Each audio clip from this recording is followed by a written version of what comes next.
বেশ কিছু বিষয়ে মিথ্যা প্রপাগান্ডা অবতারণা করে চলেছেন এবং তারা বিনা কারণে ছোট তুচ্ছ কোনো ঘটনাকে এমন ভাবে স্টুডেন্টদের সামনে জাহির করছেন যেন এই বাংলাদেশ একটা বিশাল মানে একটা অতল গর্বের হারিয়ে যাচ্ছে।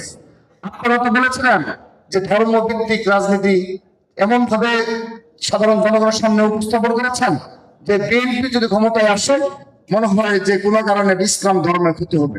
কিন্তু আমরা কি দেখতে পেলাম, এই বিএনপি ক্ষমতা আসার পরের দিন থেকে আলেম সমাজ সবার আগে অ্যাপ্রিসিয়েট করেছে এবং তারা অত্যন্ত এবং তারা মন খুলে প্রাণ খুলে দোয়া করছে যেন জনাব তারেক রহমানের নেতৃত্বে নতুন ধারার বাংলাদেশ বিনির্মাণে তাদের যে বলিষ্ঠ ভূমিকা ছিল তা অব্যাহত থাকে। কিন্তু এই 5টি ছাত্র সংসদ নির্বাচনে যারা জয়ী হয়েছে তাদের প্রধান কাজ কি?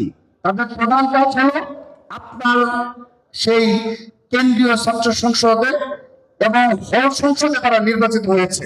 আপনারা তো অনেক ইশতেহার দিয়েছেন, আপনার প্রধান দায়িত্ব হলো এই সম্পাদক গুলো যে ইশতেহার দিয়েছে সেই ইশতেহার বাস্তবায়ন হয়েছে কিনা তার প্রদর্শনের ব্যবস্থা করুন। আমরা সে দেখবো এক একজন 10-15টা করে ইশতেহারে আপনারা কমিটমেন্ট করেছেন জেনারেল স্টুডেন্টের কাছে, একটি কমিটমেন্ট আপনারা বাস্তবায়ন করেননি। তারপর সেগুলো আগে তাদের কাছে জবাব দিতে আগ্রহ নিয়ে আসেন।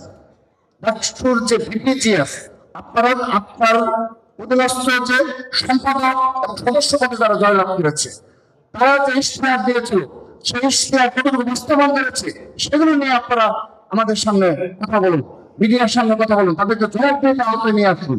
কিন্তু আমরা দেখতে পাচ্ছি অনেক সদস্য অনেক সম্পাদক সাধারণ শিক্ষার্থীদের সাথে আর কানেক্টেড না। সাধারণ শিক্ষার্থীরা তাদের চেনাঘরে আর তাদের ফেস চেনে না, কোনো কাজে তাদের সাথে পাওয়া যাচ্ছে না।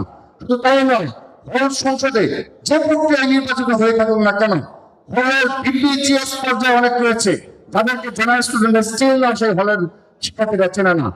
আর আপনারা যে কমিটমেন্ট করেছেন সেই কমিটমেন্ট গুলো কোথায় গেল? কোথায় কোনো হলে তো সেই পরিবর্তন আমরা লক্ষ্য করছি না, আমরা তো খোঁজ রাখছি।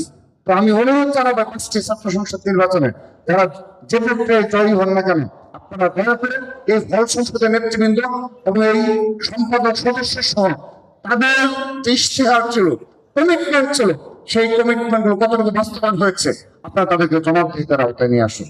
আর কোনো মিথ্যা অবতারণা করবেন না। যদি কেউ কমিটমেন্ট গুলো রক্ষা করতে না পারে সেগুলো আপনারা আমাদের জানাবেন, এটা আপনাদের ইমানি দায়িত্ব।